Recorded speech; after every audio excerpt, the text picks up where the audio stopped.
Assalamualaikum warahmatullahi wabarakatuh. Beberapa hari yang lalu viral di media sosial mengenai seseorang ustadz kondang di Jakarta, panutan para selebritis Indonesia dan sangat banyak pengikutnya. Juga seorang pemimpin dari sebuah pondok pesantren, yaitu sosok Gus Miftah yang melakukan ceramah di dalam sebuah gereja. Dia menghadiri peresmian gereja di Jakarta sana bersama Gubernur Anies Baswedan. Mungkin kalian sudah tahu lebih dahulu tentang berita ini, namun di sini saya hanya mengulasnya kembali.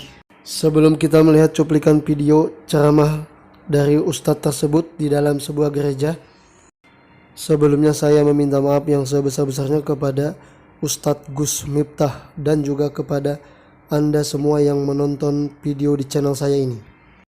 Berikut cuplikan video tersebut yang bersumber langsung dari Instagram Gus Miftah. Di saat aku menggenggam tasbihku dan kamu menggenggam salibmu, di saat aku beribadah ke Istiqlal, namun engkau ke katedral, di saat bioku tertulis Allah Subhanahu wa Ta'ala dan biomu tertulis Yesus Kristus, di saat aku mengucap Assalamualaikum dan kamu mengucap Salam, di saat aku mengeja Al-Quran dan kamu mengeja Alkitabmu, kita berbeda saat memanggil nama Tuhan.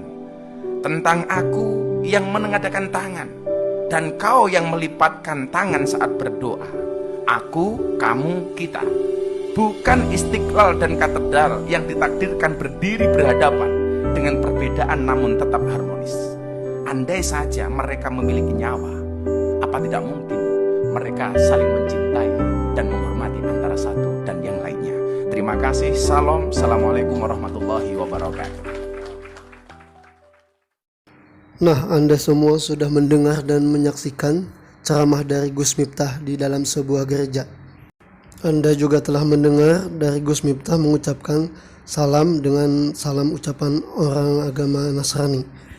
Sebenarnya itu bukanlah sebuah toleransi, tetapi itu adalah toleransi yang kebablasan. Itu sudah termasuk mencampur adukan agama. Toleransi sebenarnya adalah ketika kita tidak mengganggu orang yang beragama lain, baik mereka dalam melakukan ibadah mereka ataupun mereka tidak melakukan ibadah, kita tidak mengganggu mereka.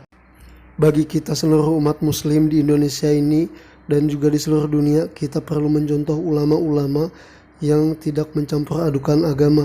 Kita perlu mencontoh ulama-ulama yang mengikuti Al-Quran dan Sunnah, yang mereka mengikuti ajaran Nabi Muhammad SAW dan para sahabat beliau.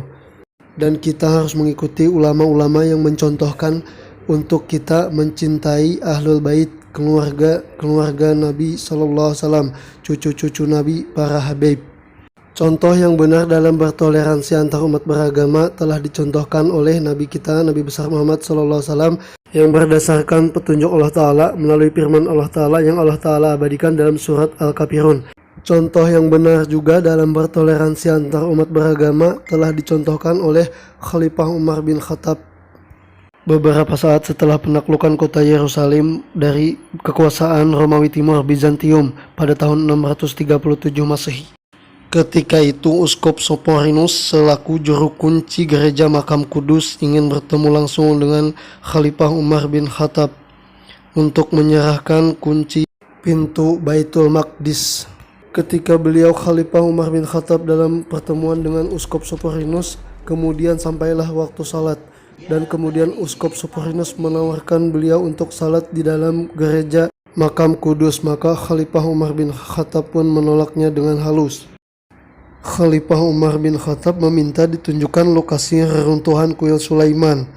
Oleh Uskup Soporinus diantarlah beliau ke tempat yang terletak di seberang gereja Makam Kudus. Setelah membersihkan tempat yang sangat tidak terurus itu, Khalifah Umar pun menunaikan salat zuhur. Sejarah singkat dari Khalifah Umar bin Khattab mengenai tata cara bertoleransi antar umat beragama ini kami lansir dari tirto.id. Anda dapat membaca selengkapnya di tirto.id.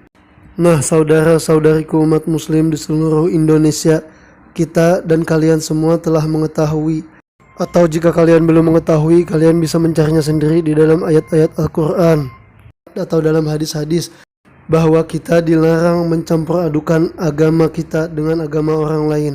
Toleransi sesungguhnya adalah ketika kita tidak mengganggu agama orang lain dan orang lain tidak mengganggu agama kita. Oleh karena itu, ikutilah ulama yang benar-benar ulama yang mengikuti Nabi Muhammad SAW. Terima kasih, mohon maaf atas segala kesalahan-kesalahan saya dalam hal ini. Wassalamualaikum warahmatullahi wabarakatuh.